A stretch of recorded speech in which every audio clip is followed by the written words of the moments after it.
Hola, muy buenas noches. Estamos aquí ya en nuestro primer live.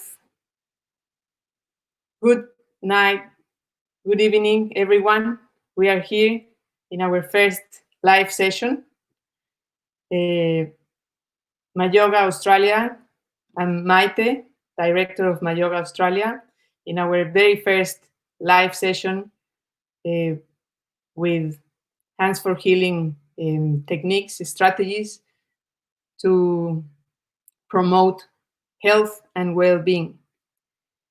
This time, we are sharing some strategies with two of our very special teachers of the Hands for Healing online training, very special teachers from Sintergetica, from the International Association of Sintergetica.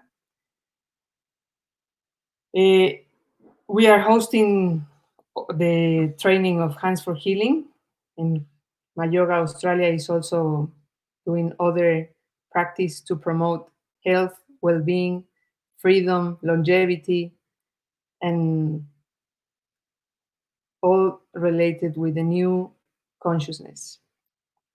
And here this time with Juan José Lopera and Renato Segura, two amazing and very experienced doctors practicing for a few years, many years already, practicing medicine and Western medicine and also Sintergetica techniques. I'm going to introduce, first of all, Juan José Lopera, Dr. Juan José. Welcome, Juan José. Many thanks for being here. Many thanks for sharing some strategies with everybody here to face 2021, very special year. Juan José. Hi, good evening. My name is Juan José Lopera. I am talking to you from Colombia. Right now it is 5 a.m. here. It is very early in the morning, but however, after our getting ready for the day and aligning from the heart for this activity, I am very glad to be here. Maite asked me to tell you a couple of things about myself. I am a medical doctor. I graduated in 1987, and then I have spent a long time studying alternative medicine and introducing alternative medicine practices and natural medicine and vibrational medicine practices in my regular medical activity.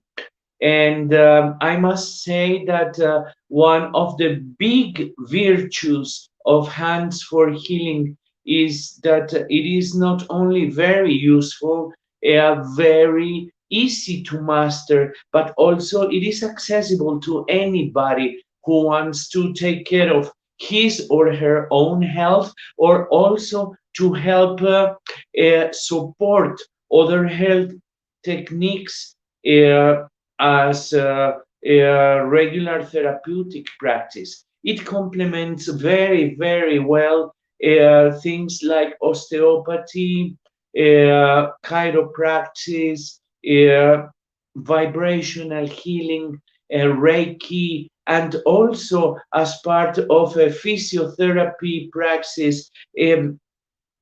Every therapeutic aspect of medical activity can be complemented with Hands for Healing, and that is the beauty of it.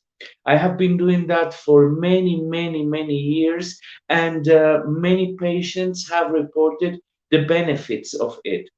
I spent right now 1 month in our farm. It is a remote land in the hills of Colombia, and there was a worker who came after falling from a horse. He had the big toe in his right feet very smashed. He smashed it against a rock, and it had begun to swell, and I began to use the basic Hands for Healing practices, and after a couple of minutes he said that the pain had gone. his recovery was a lot quicker. Of course, we put support, um, a small cast, not complete cast, but small cast support and a bandage. And we gave him complementary anti-inflammatory as it should be the regular medical practice. But the doctors in town, because we took him also to the clinic for x-rays and so on, they were amazed because of the speed of healing and how quick he got back to work again. And I have experienced that many, many, many times in my life, and that is one of the reasons why I keep doing this every now and then for years and years. So I am very glad to be here. I am thanking from my heart Maite and Mayoga Australia for the opportunity of being with you, of sharing this knowledge.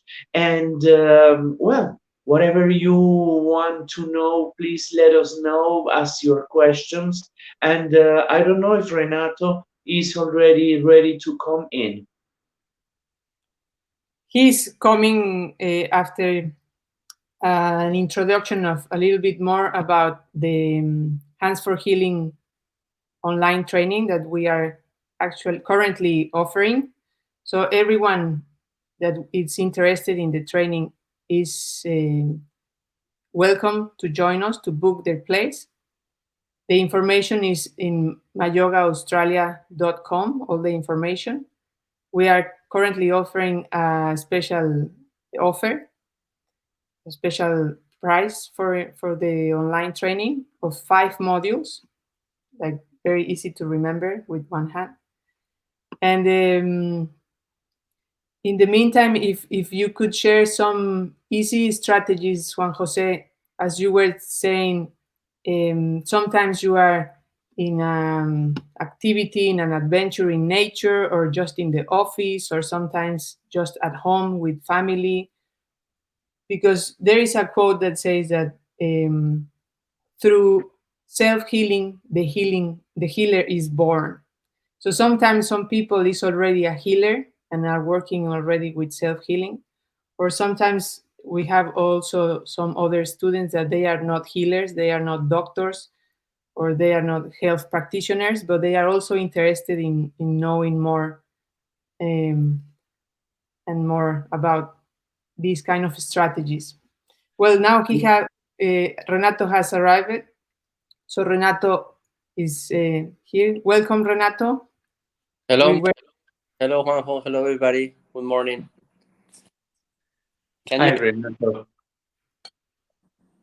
we were talking about the very easy strategies that we're gonna share tonight about promote how to promote physical, mental, emotional health and well-being in this very special year 2021 after all this pandemic that we are facing. And very easy way to maintain yourself healthy, or your family, your clients, your the people that is around you, especially the self. No. Well, Uh, Mike, yes. uh, let's first of all hear the little introduction of Renato. Let Renato present himself. Then we will give a small overview of the program, what is in every seminar talked about, the general applications, the general ways of using that. How is that important and relevant for the challenges and needs of this pandemic year, the second pandemic year, and then we can share with you some small tips about improving the way our immune system works, about uh, being able to navigate with less stress and more energy through these times, and also a small way of aligning ourselves and feeling more this purpose and support in these difficult times. So, Renato, I already did a small introduction about myself. I presented myself. So I invite you to tell us in a couple of words who are you, what do you do, and why are you teaching at all hands for healing methods? Thank you, Juanjo. Thank you, Maite. Good morning and good night for everybody. Uh, I am a human being, first of all. My name is Renato Segura. I am a medical doctor for the last 30 years.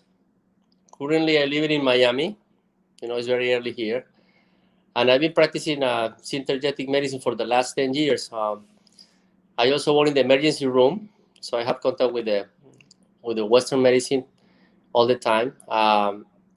But I've been involved in this kind of approach or view because in so many ways we found that we have many questions and few answers. And with this practice of synergetic medicine and hands for healing, the main thing that I found is that we are able to put the subjective part in our practice. It's not only about numbers, it's not only about diagnosis, it's mainly about life and how we can integrate this into our daily lives. And the other part is that I found through the years that there are so many people that they are not medical doctors, but they are involved in the aim of service other people, and we are working with that energy mainly, to help other people, to healthy humanity, to understand ourselves like as a part of a network, and that's the whole idea of this practice. Thank you, Juanjo. Thank you, Renato. So we began this training in Hands for Healing, which, however, if you begin with the next module, which is next weekend, you may see also online the recordings of the previous modules. Uh, the first module, the first seminar, the first unit of Hands for Healing is a general overview of the method, of its roots. We go back to ancient healing practices. We see the scientific evidence of the bioelectrical emissions of our hands, how it has been proven through the last few decades that our hands emit electrical biomagnetic impulses. They have polarities, biomagnetic polarities. They are also capable of emitting waves of life, photons. We present that evidence. We see some scientific evidence of the use of our hands in practice, in medical and therapeutical practices. And then we begin to look at the whole philosophy behind this method, because it is a very well sustained and supported, integrated method of healing. We begin by understanding how, and this is a current knowledge of the new physics, the universe is a field of consciousness. And then we begin to see how that consciousness condenses in the realm of information, information that is coded in the biomagnetic pulses of the stars, of light, of circadian rhythms, of the way in every living cell the genetic material codes the production of proteins, the structure of the tissues, the structure of the body, and all that information gives the system an energy basis to sustain matter as a living basis of the organisms that we know, and eventually in the evolutionary chain become ourselves, human beings. So we see all that picture in detail. We give this feeling and confidence that we can use our own hands, our intention, our alignment, our knowledge, our information to become healers, to become people who are involved in the sacred task of helping others, helping evolution. And we see the applications, we see the contests of the contexts in which one can use hands for healing, because one can use it in elderly homes, one can use it at home, one can use it in the medical practices, one can use it in jails. We have been using that in jails, in corporate environments, as an organizational development tool. So we see an overview and we see a little spark of every following seminar. The second seminar is the techniques of healing, especially. And Renato, please, can you tell us a bit about that second seminar? Yes, the second seminar is mainly focusing the healing process, how you learn about this, what we call the cellular anatomy, the principles of the energy flow through the body, the landing of that energy through the main chakras of centers of energy or wheels of energy. How is the distribution of the energy, the quality of the energy, and what is the role that plays the consciousness, that is a dynamic between the heart and the brain going through the hands. So it's basically how we can develop those skills in moving the energy and then finally project it into a sequence of dynamics based all in geometry through the body in order to reestablish the program, the energetic program, that is the one that is able to heal the physical, the mental, and the emotional body. So during the seminar, we're going to go step by step, showing you what are the main chakras, how they are connected each other, how they work in the dynamics between the lower part and the upper part of the body, and how all of that is connected finally into the current of the soul and the consciousness. Perfect. That also relates to organs and systems in the body, now. Yes, because one of the pillars of the Sintergetic medicine is the integrated view. So we are able to see what is the indivisibility, that feature that we have as a human beings, and how we can project that into the times of the life, the tenses, the past, the present, and the future, how we connect that. Because healing is also able to understand the human being as a whole and also project that whole into the soul. What is the way that we can relate with the soul? So the healing is all of that. Perfect. Wonderful. The third seminar, we call it etheric hands therapy, and is basically a recollection of hands positions, of use of different fingers in a way that we can convey information, we can stimulate the flow of energy in the body.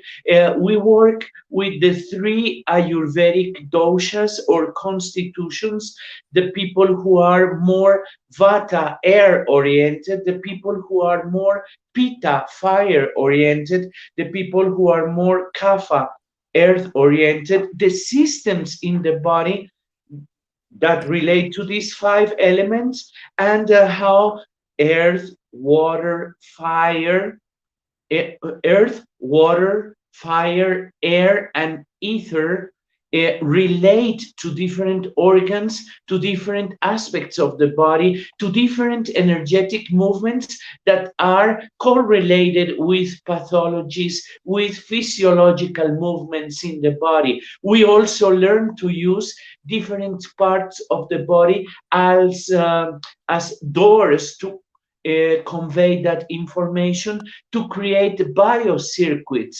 There is a very, very interesting protocol, general protocol, that we call the conducting thread of therapy.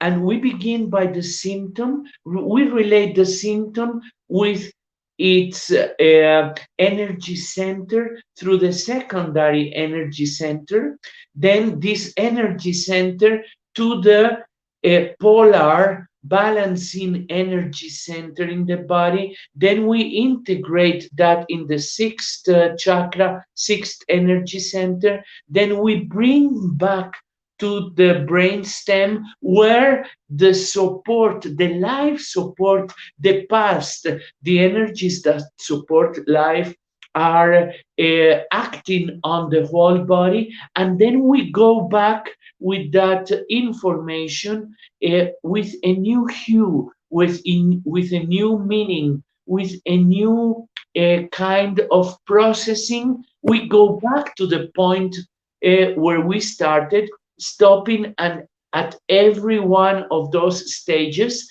and reprogramming energetically, informationally, consciously that part of the body. All that we learn on the third seminar. And it is very interesting also because the way the structure is constructed, we do a small recapitulation, a small review of the previous knowledge at the beginning of every seminar. So after your study and this recap and this possibility for you to ask questions, we begin with a very solid basis to construct the new knowledge of each one of the seminars. And the fourth seminar explores the reflex zones. Renato, can you tell us more about the fourth seminar, the fourth unit? Yeah, four units, as you mentioned, is about reflexology, but the main issue is that through this view, we are able to understand these screens that are have a distribution through the body, like the ears, the eyes, the nose, the hands, the sole of the feet, how they are connected. Because normally the use of the reflexology is just using the screens in a connection, in a direct connection with some areas of the body. But we try to put this mainly through the connectivity, how these little things, this microsystem spread through the body, are really connected into the macrocosmos of the whole body, how they are integrated. And we call those little areas screens or somatotopies because they are part of the body. And with the integrated view, we are going to connect the brain with these areas also, areas like the tongue, the feet, as I mentioned, the foot, the hands, and how they are not, we are not looking those as maps only. It's mainly how they are connected through the hands, because with the hands we are making like impression of all these areas, and then we travel through the body according to a principle of resonance through the different system until we can integrate it. For example, if we're talking about the foot, it's not only to press some points in the foot, it's to get the impression of the foot and travel it through the body, mainly, for example, in the connection with the ear, and then from the ear in the connection with the brain, mainly with the ancient part of the brain we call the brain stem, or the reptile brain. So then we find reflexes not only in the energetic part, but also in the emotional part, and also in connection with our species, like not only as a human being, me, but also in terms of evolution. So we apply different systems through the hands mainly, and explore different areas of sensitivity, and at the end we put it in connection with the brain through the heart. So it means that we involve not only the sensitivity that we find locally in one point, but also connected into the expression of that point and the interpretation that is in the brain. And we're going to explore different ancient techniques that are developed since the 19th century. And at the end, what we're going to find is how this, in some way, this process is going to elevate our perception of ourselves, the inner perception, that at the end is going to help us to make a change in our symptoms. And from the symptoms, we're going to get one opportunity to look at different horizon from ourselves. So basically, this is how you integrate all the reflexology charts, all the reflexology maps into one system. That's the idea. Excellent, excellent. And that what you say about the heart.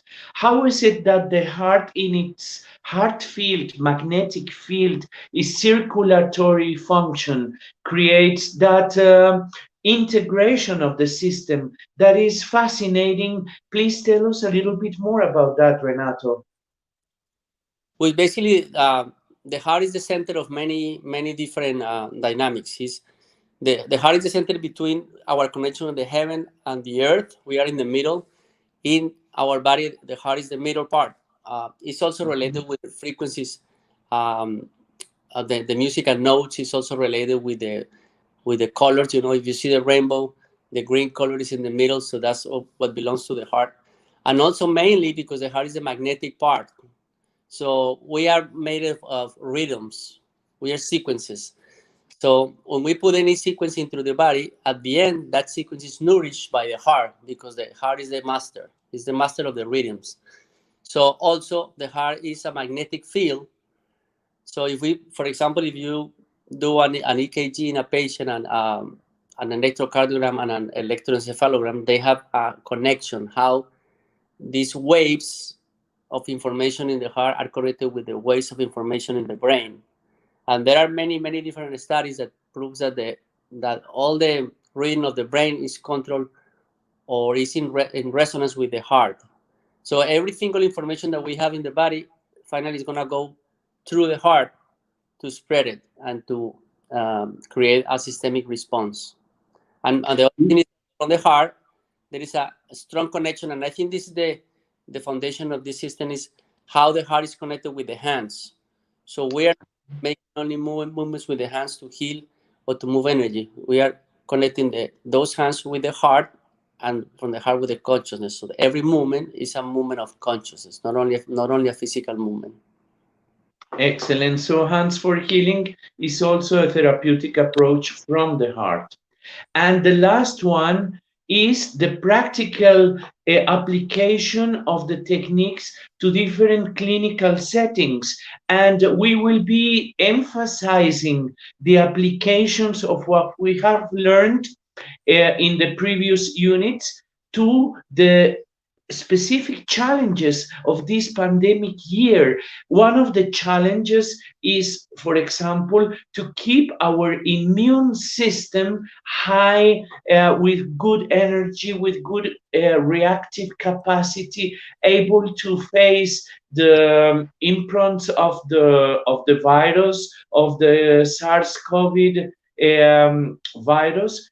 And in that way, we can offer you a very practical and simple tip. Isn't that true, Renato? Can you tell us about the tips that we use in Hands for Healing to improve the functioning of our immune system? Yeah, but first I want to put in context that the immune system first is not originating in one single organ. It's a combination of information between main organs. Those are the thymus. Try to show you. The thymus is a gland that supposedly disappear when we grow up, but the energetic remains there in the thymus that is in the middle of the chest. I mean, above the nipples and between the sternum and the nipples here in this area. So that's the main part. Then you have the liver on the right side below the rib cage, and the spleen on the left side. Okay, but the immune system is also mainly a system of memory because the way that we create also the vaccine is with memory. We get the stimulation in the body get used to that information, and then it's able to react. So one thing that we use is we move the energy, and with the energy, the consciousness between these organs, and with that movement, we establish a connection, and it's a continuous updating of this connection. So the exercise is mainly to activate that connection and to put it in our consciousness so it can work at the end like automatically. So we used to do an exercise that is with the method of tapping. We use the universal mudra that you're going to learn in the third module, in the third seminar. That is all the fingers together, because these fingers represent the different expression of the consciousness and the different dynamics of the elements that we have in the earth. So with these mudras, what we do is first we start in the thymus. In terms of immune system, we call this the cellular immunity. We activate the lymphocytes B and T from the thymus. So we make a little movement. Let's make it 3 times. We make a little percussion on the chest. So we activate the thymus.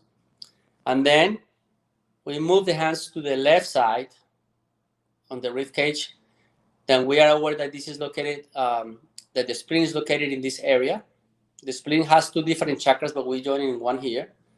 So we do another tapping. And then we go into the liver to establish the connection with the metabolism here in the liver. And from there, we go into a point here that is located below the belly button. It belongs to different systems, like in Chinese medicine, we call the conception vessel 6 or the dantian here.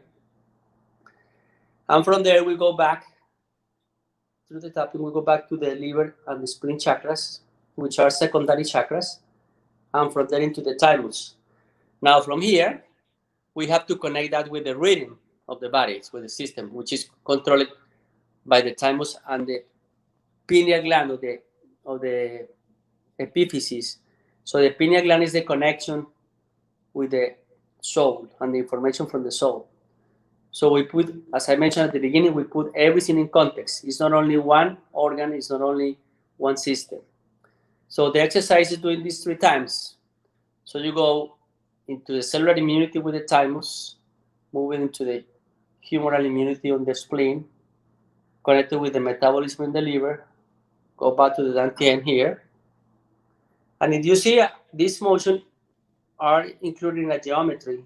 So we make working with triangles and pentagons. We go back, this point below the belly button, these 2 chakras, the thymus, and finally the connection between the pineal gland and the thymus.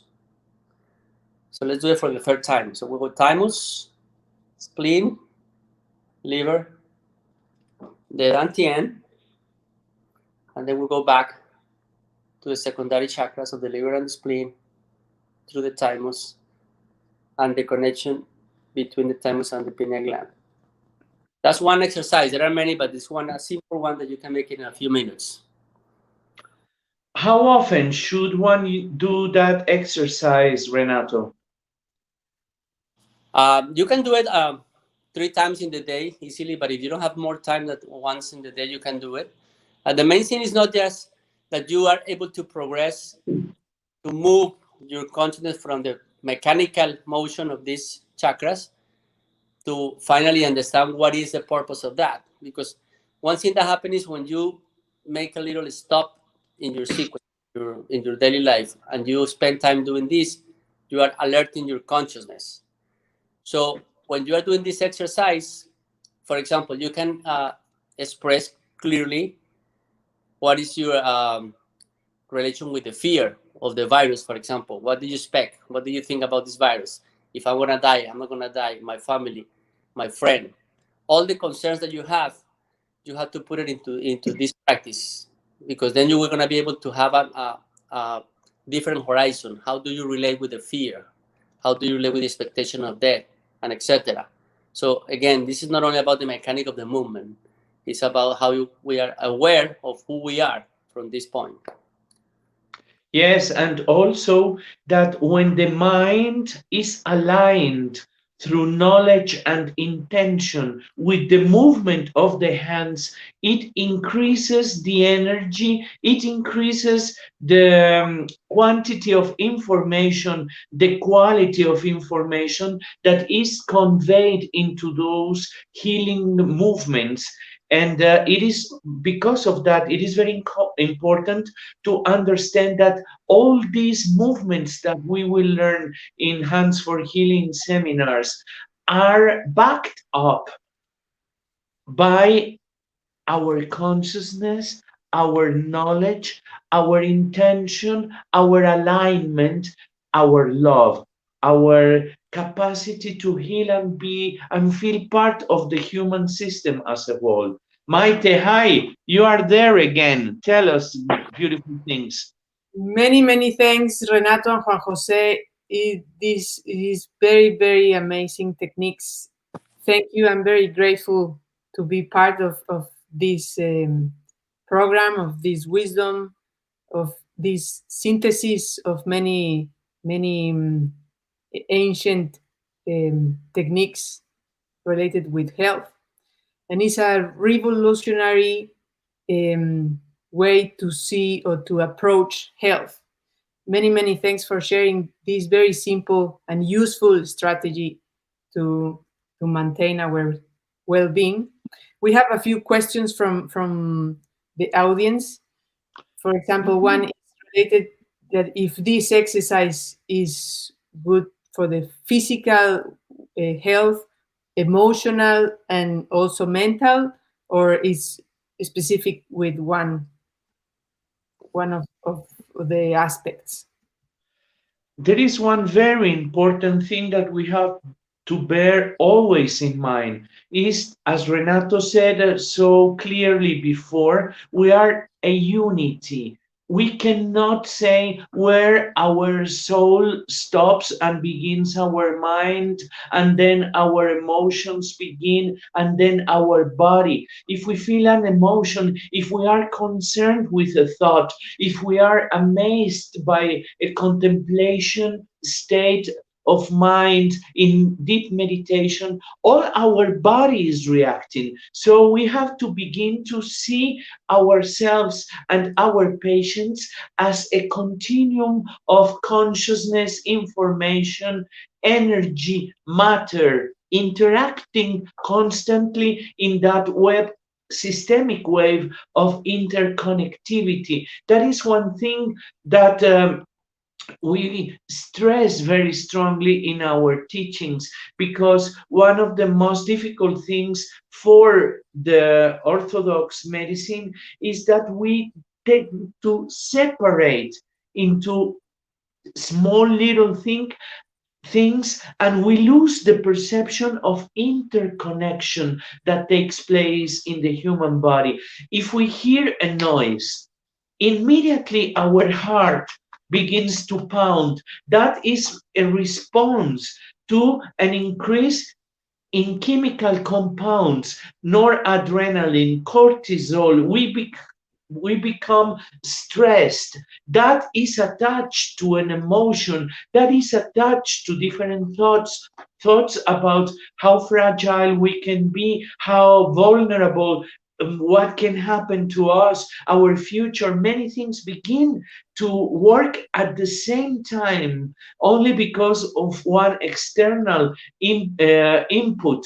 So that interconnection reveals that every action that we take at any level, material, emotional, mental, informational, at the level of awareness and conscious, is going to have an impact in the totality of our being. And that is why we proclaim that Hands for Healing is a life transforming experience. Not only we are going to learn techniques, we are going to heal ourselves and become healers in the process.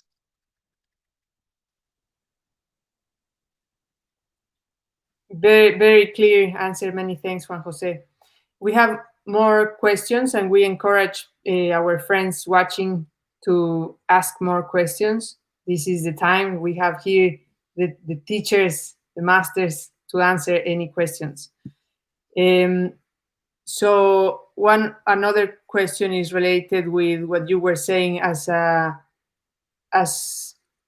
you as a Western medicine doctor, traditional doctor, we could say. The question is, could you share how or why you, as trained Western medicine doctors, got involved in this Hands for Healing or Sintergetica? Is this usual for medical doctors to apply or accept this type of techniques or concepts? That's the question.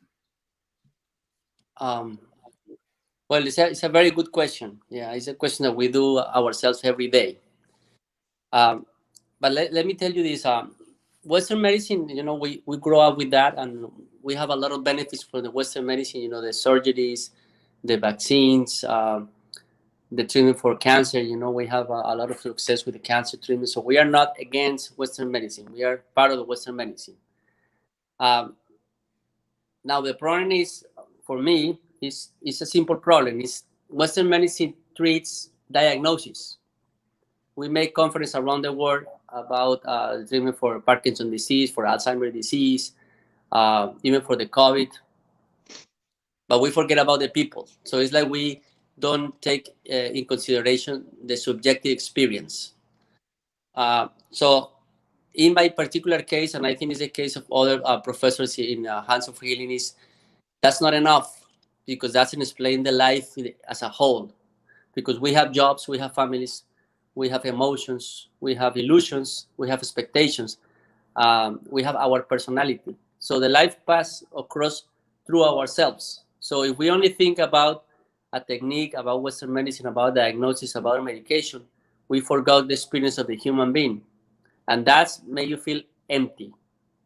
And that was my particular case. I feel empty in many of the situations that I learned in the school. So then with this approach, I was able to reconnect myself, my expression about life, the way I feel about poetry, the way I want to tell something to the patient. And we learned through that sometimes when we see the patients with some specific complaints, if we listen carefully and we pay attention, we are able to connect with that inner human being, with that sensitive part that is the real expression of themselves. For example, you find a patient with any symptom and you ask about the job, and the person said, "Oh, I'm not very happy with my job." I have a patient that he died last year. He had a stage 4 cancer of the, I guess it was the liver or the colon, I don't remember. And I was talking to him, and he said, "You know what, doctor? I'm really worried. I'm scared." I said, "Why?" "Because when I get cured of this cancer, I need to go back to my job. And I hate my job. I hate my boss. I don't like the way they pay me. I don't like the way they treat me." So that was really the main situation with the guy, because he doesn't want to go back to his job. So that's what we consider here. We say the human being is a whole. So if you have a symptom, we have to look what's going on in his life. And that's, for me, is the main reward, the main retribution in this practice, that every patient is an adventure. You don't know where you're going to go. And also because with that listening process, you become, again, in practical terms, a humble person. Humble in terms of that you are learning something that you don't know. So every patient is something that you don't know. In the Western medicine, sometimes we work by memory.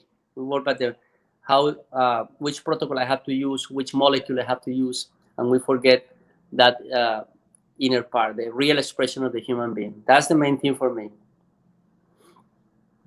Wonderful, Renato. Want to add something, Juan Jose, to that answer? Yes, yes. For me, at the beginning, it was the answer to an inner urge of seeing life as an integrated system, which I carry from very early in my life. And in the second in the second part, it was a personal experience. My mother was suffering from a chronic trigeminal nerve neuritis, which is a condition of the trigeminal nerve, which is very, very painful, which is something that Western medicine now has some more tools to work with, but is not very effective at all. And 35, 40 years ago, it was almost hopeless. My mother had been to different neurologists, to different neuropsychiatrists, neurosurgeons. She had received many therapies, and it was a continuous pain of her face, sometimes as a migraine, sometimes as a pinching, electrical, spiking pain in some areas of the face. And it was very incapacitating, and it was associated with chronic depression. We went to Dr. Carvajal, Jorge Carvajal. I was 17 years old. I was in my first semester of medicine, and after 2 sessions, my mother had one next episode about 4.5 years after that, and it was again responding to the Sintergetica methods, and that was life transforming for me. At that moment, I said, well, and I also began to speak with Jorge Carvajal, and I asked him why he was doing this and that, and the way he began to explain to me the integration of a systems view of the human body and the relationship with emotions, with social life, with life as a whole. I said, well, this is something that can be like the reading map of reality for my medical practice. And that is one very important thing. What Renato says is fundamental, and that is one of the big dilemmas of modern medicine, because in that sort of fragmentary approach to health and healing, it has become almost impossible to pay as a system, as a healthcare system. Also, it is a healthcare system which is not oriented to health, is oriented to disease. We want to create a system that begins by promoting health, by promoting health and a happy life, integrity of living, and also to be able to work against disease and to cure disease, to recover and rehabilitate from trauma, from different chronic problems. But in the original seed, in the basis of this whole system, is health and health promoting. And that is a big difference to our health system, which is based on fighting disease, not promoting health. Maite, one more thing, sorry, I want to mention there uh, about the question. It's not. It's also important to let you know that medicine is only one. So we are medical. In the, it doesn't matter which technique we use, as long as we are aware of this the description that we just made. So, for example, when I work in the emergency room, it's not only about what I do in the emergency room. I know what I have to do in terms of protocols, but I permanently connect with this approach. Follow me? So I carry on that thing inside myself. Medicine is only one. It's the way that you use it. Yeah, and you cannot separate it. As you say, that is very beautiful, Renato. In when we give an aspirin to a patient, if we are in a state of deep connection with that patient, if we are in a state of inner alignment, if we are impregnating that act of prescribing a medicine, a specific chemical compound to work against the disease, to give the body something that it lacks. And if we do it from this mindset, it will have a different effect. We now know, because of the medical evidence in studies shows us, that two surgeons performing the same technique, being completely um, excelling at their technicians' abilities, they have different results in terms of complications depending on their mindset. They do exactly the same if they are connected, if they are empathetically aiming to aid, to help his patient, if they are in a calm, relaxed, focused state, they perform better, and the act of surgery becomes also a bridge, a medium, a vehicle to transmit that state of mind and soul to the patient. So every act that we do as medical doctors, every therapeutical act should have this wholeness, this completeness, this capacity of being consciousness, information, energy, and acting with and through matter. That is very, very important. Thank you, Renato. Thank you, Renato. Juan Jose. I agree that this is the main thing, that approach is more related with health, not with the disease, more related with the person, not with the symptoms. And is the main thing that I changed my career. I used to work in the finance world, and corporate, and now I'm in all this related with health, in this new approach, revolutionary way, an approach to see it.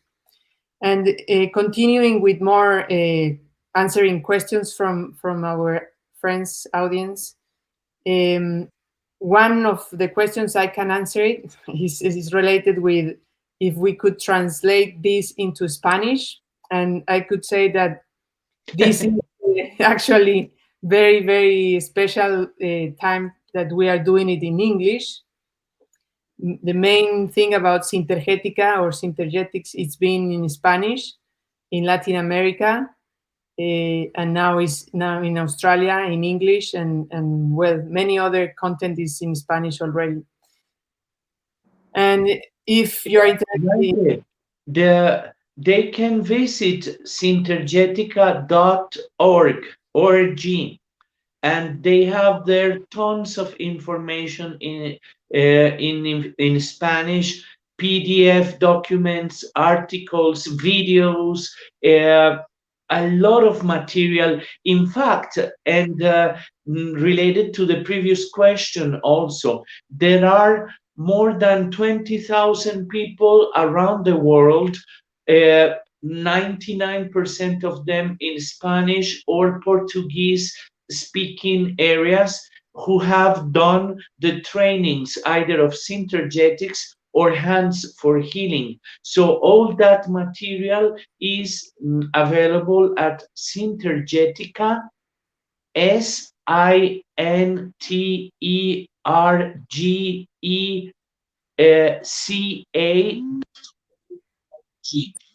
So you can download, browse, you can become aware of all the tons of materials that are there.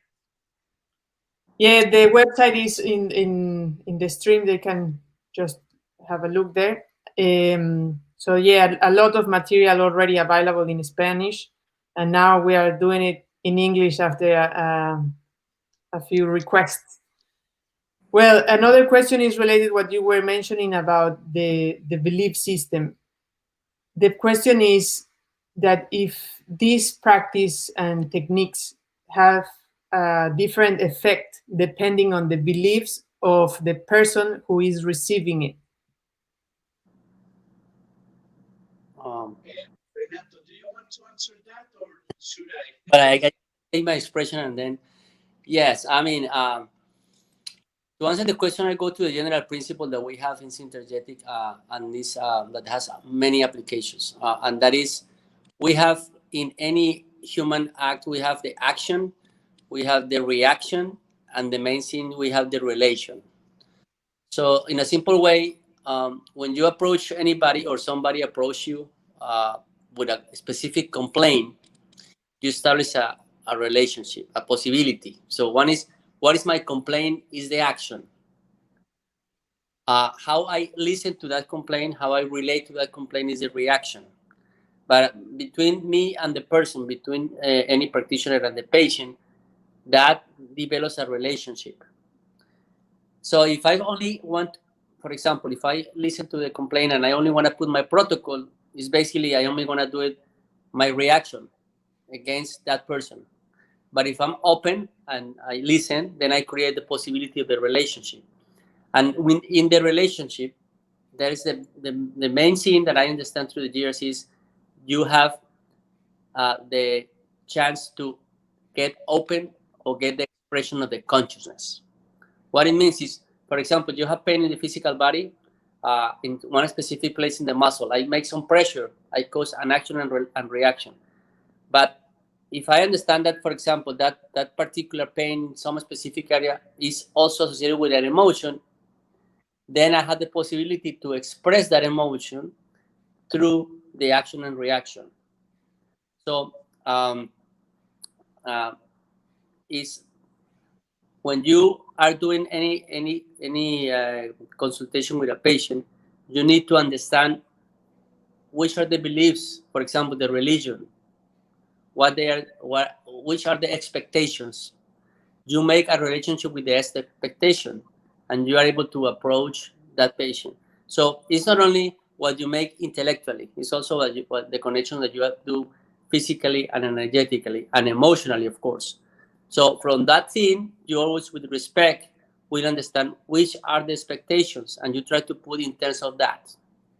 Obviously, when you do any kind of procedure of action with the hands, you need to request permission for the patient, and you have to respect the beliefs. I mean, you don't have to change the religion, or you don't have to believe in me or being a Muslim or a Christian to do that. It's we relate from the human being. Thank you, Renato. I would complement what you have said with some very simple things. Yes, beliefs, systems, and the fact that if people are believing in the therapeutical systems is a help, but is not completely necessary. We see many people in our everyday practice, medical practice, who come and say, well, my wife sent me here, I don't believe in anything of this, so let's see what happens, and they get better.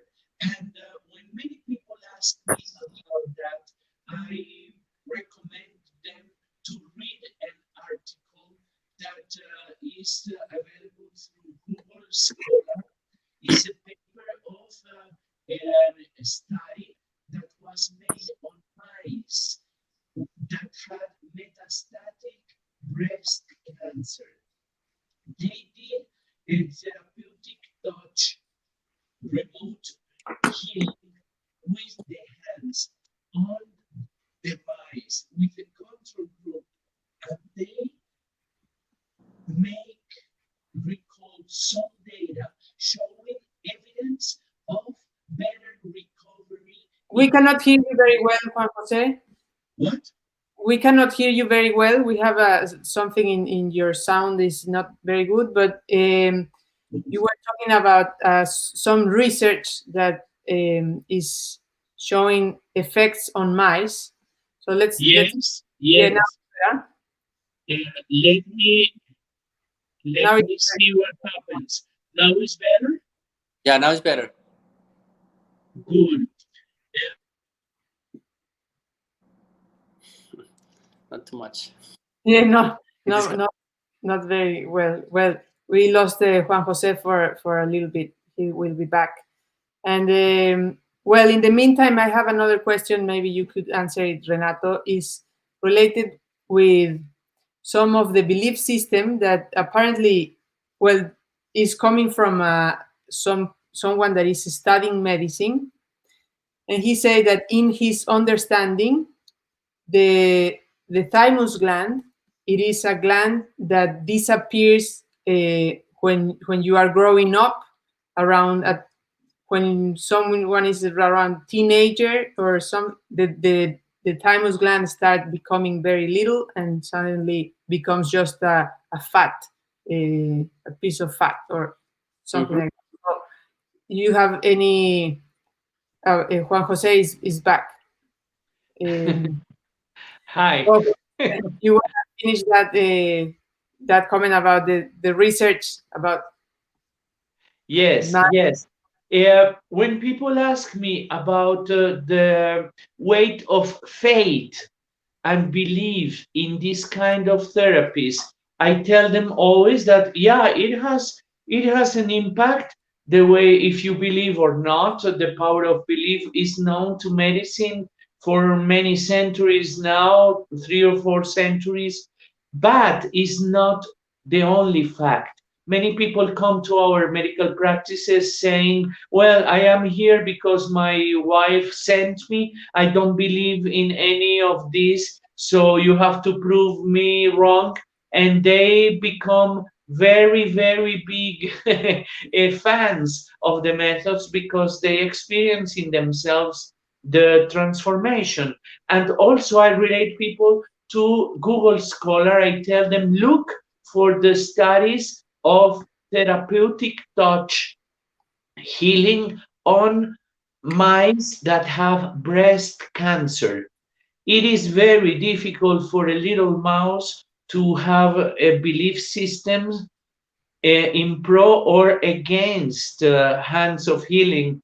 And if it works in animals, it is beyond any belief system. I have seen it also with animals in my farm. I have seen it with my dog. I have seen it with a cow. There was a cow who had a scratch, infected scratch in her breast, and it was very swollen. We had to give her antibiotics, but after the first session on the first day of Hands of Healing, the size and the tenderness of the breast was a lot less, and that was not yet due to the effect of the antibiotic. So I have seen it in animals, I have seen it in people that don't believe in that, and I have read articles of papers, scientific papers, of experiences in animal controlled studies which rule out the need. Not that the belief system doesn't help, it helps, but it is not needed or necessary for the system to be effective. Okay, many thanks, Juan Jose. When you were not here, we asked another question about the thymus gland. That apparently, when people is studying medicine, there is a belief that the thymus gland disappears when someone is growing up. And Renato was about to answer that question. Yeah, it's a good question. I mentioned at the beginning. Yeah, he's right. The person who asked the question, he's right. It disappear at puberty. Normally, it disappear and it's only a remaining of fat tissue. Uh, but that's part of what we mentioned at the beginning. Our mother is really energy. So the the energetic vibration of the thymus remains through the whole life because this is the one that create the lymphocytes B and T, sorry, the T. So even if it's not there as a gland, the energetic remaining is working, and we working with that vibration in order to organize the immune system. So he's right. We call that archetypes, archetypes of function, form, organ archetypes. So there is, for one side, the physical organ and the physical function of the organ. There is, on the other side, the functioning archetype, the anatomical archetype, the way the information that is in the organ that creates the organ from the genetic material that tells the body and the organ in which way it has to function in accordance to the way the totality of the system works, that has an order and that is beyond, many times can be proven, it is beyond matter and form. And that is why what Renato was saying, the organ degenerates, but the functioning archetype remains. It's the same with the pineal gland. It calcifies, it becomes a grain of calcium, but it remains functioning as an archetype. Also, it remains producing melatonin, transforming serotonin, and also the thymus. It disappears as the original tissue, but it remains programming also cells in our immune system. Many thanks, Juan Jose. Very clear, and Renato. Just for before finishing, we have a few questions. Also, someone asking if we could repeat the exercise that is the main strategy to promote well-being. We could. I promise we could do it before we finish this session. But another question is. You have mentioned some examples of cancer patients and also some chronic pain. Can you give other examples of how you have successfully applied hands for healing techniques?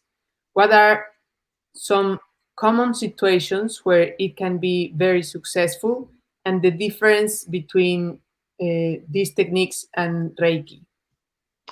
The main difference between these techniques and Reiki is that in Reiki you're a passive vehicle through which this universal energy, healing energy passes through. In our system, you become a knowledgeable agent, which many times, depending on the patient, chooses a different approach. So we are human beings, we are evolving human beings that are going from a stage in which unconsciousness, then instinct and group consciousness, and then individual consciousness and decision making processes has been the way from the first living cells to human brain. The human brain itself, it has evolved from the reptile, the basic brain stem, to the mammalian limbic system, to the neocortex, the human brain. In that evolution, which is going up and forward, we come in the latest stages into the realm of thought. We have a nostalgia of not of those times when we were ruled by instincts. And many people see the evolution of the brain, the evolution of thought, as an evil thing. We see it as the way to develop an integral human being, a complete human being. So it is very important. We have to give our basic reptile, middle mammalian emotional life and human experience of life its right place. We cannot forget emotion, we cannot forget our bodies, but we can continue developing consciousness, awareness, the ability of working with our thoughts to take decisions, to increase our responsibility, to become co-creators of life. And that only can happen developing our ability to understand and actively work with the information in the world. That is our way of evolution as human beings. And that is very important because there are many schools of different types of yoga, of different types of meditation that says, no, thought is evil, thinking is evil, is only through emotion, is only to returning back to the body. Yes, we have to go back to the body, but without forgetting our thoughts, without forgetting our thinking processes. In fact, and that is the main difference between Reiki. Reiki is a devotional action in which we give ourselves to this universal healing energy and we become completely passive. Yeah, now in our system, yes, we devote ourselves to that energy, but we also increase our knowledge and become responsible agents that interact in an intelligent way with the human body. So if it were only because of intention, we will be already an harmonious humanity, because many, almost 99.99% of mankind want to live in peace, want to have harmony. If we were as simple as that, as have the right intention and nothing else, we will be already transcending this conflicting stage of development in mankind that has taken more than 2 millennia, and that we still have. So that is very, very, very important. We are responsible human beings. We have to devote ourselves, of course. We have to give up, but we have also to interact in an intelligent way. And that is why, in the hands of for healing training, we give a lot of practical and rational tips and basis for that work. I don't know, Renato, if you are of the same opinion as myself, but please tell us, what do you think about that? Yes, Juanjo, thank you. And also, going to the question, I wanna mention something that for me is very important. That is, uh, when somebody asks, "Do you treat cancer? Do you treat Alzheimer? Do you treat Parkinson? Do you treat ADHD?" I say no. I don't treat anything. I treat the patient. I treat the history. So this is not doing magic to treat cancer and put the hands and disappear the cancer in a spectacular way, because we consider that every human being has a responsibility to understand what is the meaning in his life. And sometimes, and unfortunately, that moment arrives only when the people are sick. For example, when anybody has a cancer, it's a big change in the life, not only for the person, but by the family. So when we're talking about cancer in terms of hands for healing and synergetic medicine, we're talking about the history that is behind that diagnosis. That's more important than anything, because we had that idea that we had to fight against the disease, and no, this is a process. This is an opportunity, better to say, to understand our life from that situation that is happening. Because again, it's not only me; it's also the people around me. So we have many, and I'm sure Juan Jose had the same, many patients with cancer that we were treated, and they they get cured, but some others not.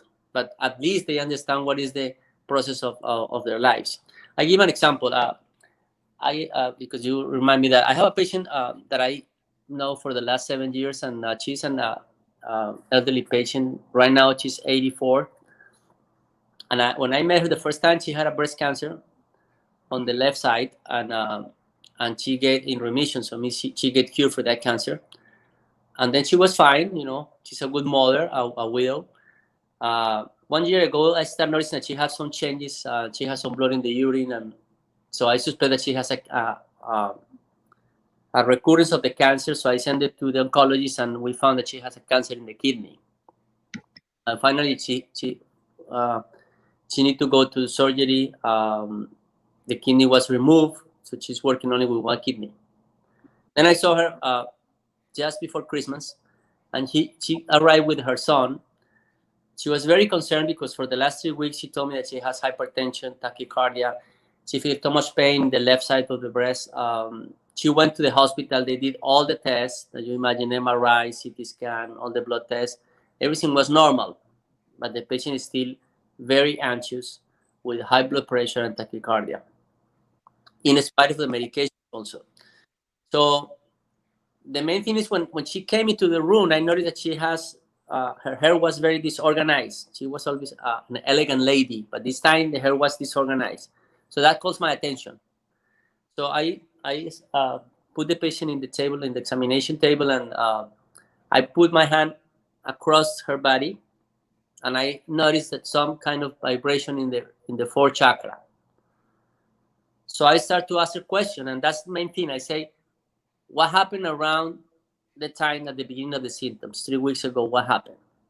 And she said, no, nothing happened. Everything is the same, blah, blah, blah. And then this resonance, this vibration continues on the fourth center. Of course, you think that, as a medical doctor, I think a lot of possibilities why she's having that hypertension, and all these blood tests and images were normal. So I keep asking questions. I say, what else? He said, oh, my sister died. My sister passed away at that time. The sister is about her age, maybe 1 year younger. And that when she said that, this part of the heart started to practically jump. And I asked her, what do you do with your sister? No, she was always visiting me every week, and she made my hair. When she said she made my hair, I remember what I saw when she came into the room. Then we balanced the third and the fourth chakra, and that was it. That was the end of the therapy.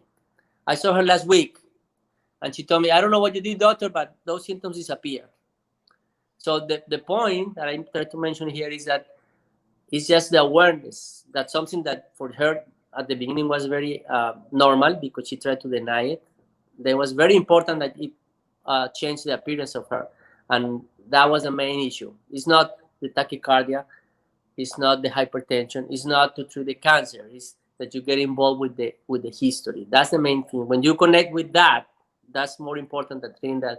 So it doesn't mean that she did not receive the real treatment if she have cancer. You see what I'm saying?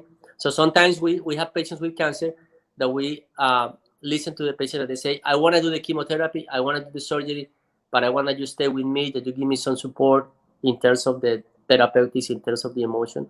Or other people that they say, I don't want to have anything to do with oncologists, I don't want to do any surgery, I want to die on my own. Then we also say, okay, we stay with them. We go into the process. So this is the main message for me is this is not against anything. This is to understand. Many thanks, Renato. Many thanks, Juan Jose. We are a little bit more than an hour already in this live session, and we have more questions. People are, our friends, the audience is asking questions. And if you want, Maite, you can send us those questions and we write down or make small video clips with the answers and we send it, we post it as a complementary action to this broadcast because it will be available in the internet, isn't it? yes, now this live session, it will be recorded, so people can just have a look anytime and watch it again if they are already here. Many thanks. And the only thing that we could ask you, if you can repeat again, please, that exercise is a very simple and powerful, useful exercise to promote your well-being. And it would be very nice that you do it. Yeah, Maite, you can do it, right? Yes, do it yourself. okay, and also someone else was asking, as a yoga instructor, if you could add these exercises into the class, and that's part of the more aware yoga approach and concept that is part of the yoga practice. No, you could use your hands and take advantage of the whole power that is within you and in your hands. And as you were saying, the responsibility, so is your own responsibility, and of course you can mix it with uh, good nutrition, sleeping well, eating, drinking water, all the well-being habits that is also part of the practice. Something else to add, or we go to the exercise? Go to the exercise. You know hands for healing. For many years, you practice that. You have integrated hands of healing, hands for healing in your yoga practice. It would be beautiful to see you performing the little exercise.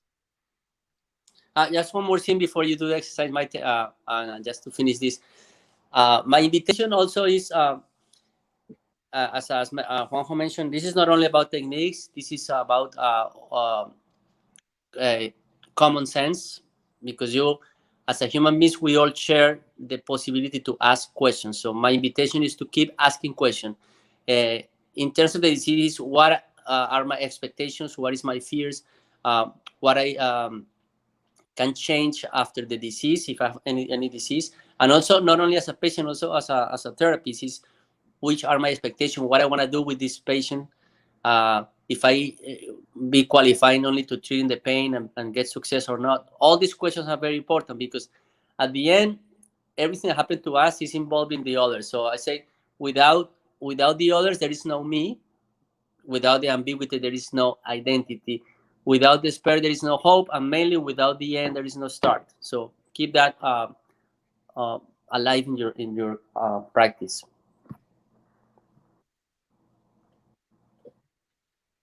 Perfect. Many, many thanks, Renato and Juan Jose. Okay, to finish and do the exercise again, we could, of course, do it with conscious breathing, conscious smiling, and is a very important part of the practice of the hands. You can activate your hands first as well, clapping and warming up your hands. Bring your hands into the union mudra or integration mudra. Both hands into the thymus gland. You can tap a little bit. Bring your hands to the spleen on your left side, to the leva on the right side.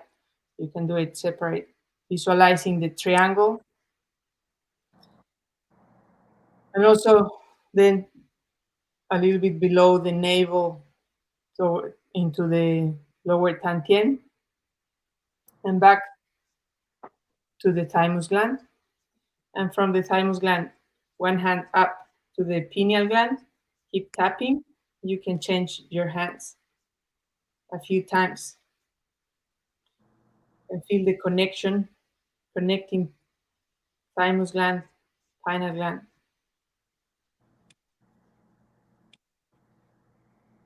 Bringing the information into your immune system. And you can finish with the freedom mudra, with a very beautiful affirmation that I accept, I respect, and I love myself with unconditional love. And I can feel the unconditional love from the universe to myself. Expand your arms, stretching yourself, and finish with a big hug, hugging yourself with unconditional love. Sometimes we are now with the social distancing, missing hugs, but you can hug yourself anytime. And we need to always remember that.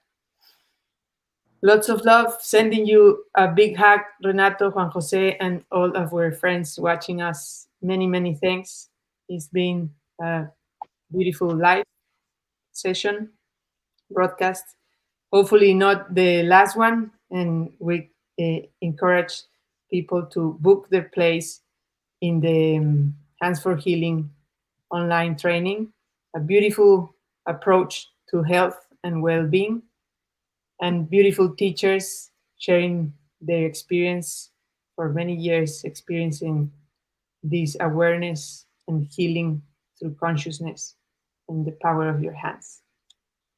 Many thanks. Thank you very much. Thank you. Renato, Maite.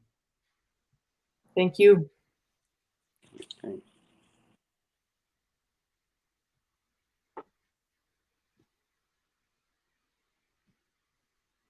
See you next time.